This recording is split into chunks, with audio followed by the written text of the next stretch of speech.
So I just saw um,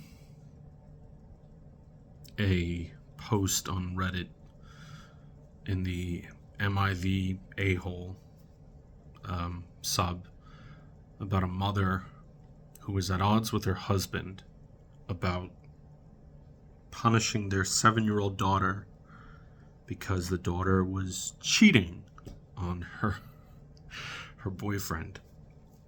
And the consensus by the time I discovered the post was that everyone agreed that the mother was not the a-hole.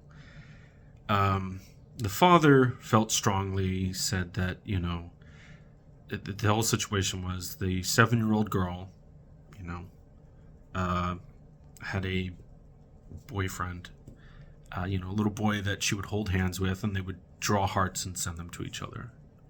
I know, precious, right?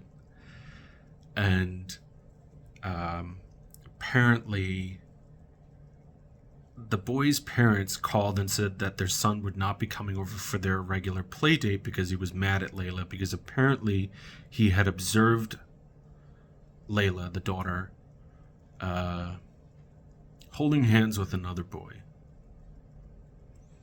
And so the father is upset, and I would assume it's probably due to the fact that there's probably uh, once bitten, twice shy type of history and experience with infidelity, unfaithfulness, cheating, what have you, in his own past. Whereas the mother, who seems to be taking a more laissez faire approach, refuses to punish the daughter. And I would probably suspect may not have experience with the pain and grief of infidelity and doesn't see what the big deal is. Um, and to be fair, the punishment the father is seeking is not like, oh, put her over his knee and spank the living daylights out of her, or, send her to her bedroom without supper for a month. It seems more like, maybe no dessert, or, very stern talking tos. And, so many parents have different ideas on punishment and what merits punishment, what kind of behaviors are transgressions. Some parents may be much more lax about things. Like, I grew up in a very laissez-faire household. But even between my own two parents, who were Danish/Scandinavian nudists, the attitudes of my parents on what merited punishment was, some people would probably think my mother was very loose and relaxed and chill. But compared to my father, she was an authoritarian. So the consensus in the Reddit post was that the mother is not the a-hole, but she should at least consider speaking to her daughter and explaining why, the boy is upset. And some people were saying, well, they're too young to understand. It's, it'll go in one ear and out the other. It'll go over their heads. So I would talk about a term called neuroplasticity. Neuroplasticity was long thought to be only present in the minds of pre-adolescent children, and that the brain cemented after a certain point, and that's why it was important, for children to be brought up and reared and taught and educated and have knowledge imparted upon them, like the Japanese, I think it's called Suzuki method of musical instruction, all those kinds of things. But there's newer research saying that neuroplasticity can manifest further into life, into adulthood. But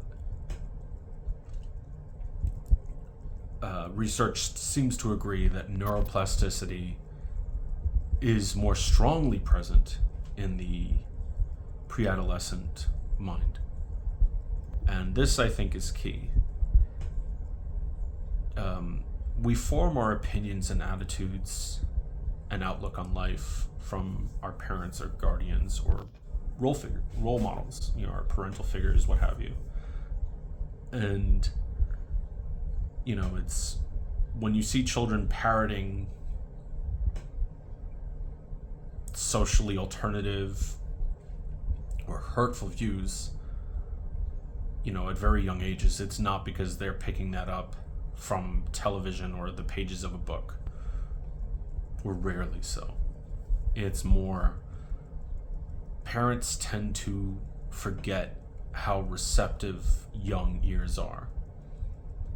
How much of an impression a parental figure can have versus another figure in the same household who is not their parent, or is an omnipresent figure in the life of that child.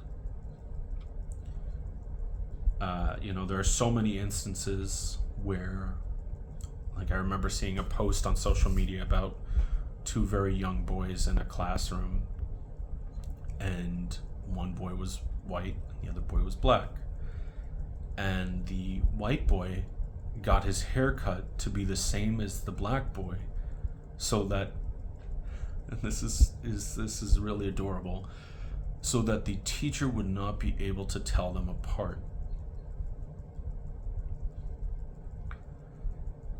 Now, is this true? I don't know. But I've also seen I've seen documentaries on scientific studies where they had a bunch of very young, kindergarten and first grade age children, and they were showing them two dolls. One was white and one was black. And it was a sad and eye-opening conclusion that when they would ask the children to point out the bad doll, especially the young black children, pointed to the black doll. And that's crushing. But my point here is not to talk about race. My point here is to talk about the impressions we make on our children. In the case of the father and the mother, I agree with both. I don't think a child should be punished per se, like no dessert or anything like spankings. I was spanked, and I firmly believe spankings saved my life. But I know I'm an outlier in that regard. Would I spank a theoretical child that I could possibly maybe one day have? I don't know. Did they accidentally send a baseball through the window? No. Did they say, "Screw you, Dad," and throw the ball through the window laughing maniacally? Oh, then, depending on how frequently these kinds of transgressions occur, it could be very well standings in the corner, no desserts, go to your rooms, and if no all else is failing, some backside warming could be warranted. But it's all in a case by case, we'll cross that bridge when we come to it basis. But in terms of a child holding hands with another boy, and children tend to not take things seriously, can the parents sit down with their daughter and explain, listen, it's important that you understand, even if your feelings have changed, you need to understand why your friend is upset. Because it is these kinds of things, these are the parenting moments that are so vital. For a parent to impart positive values, to take these opportunities to speak with their children, to pass on this wisdom.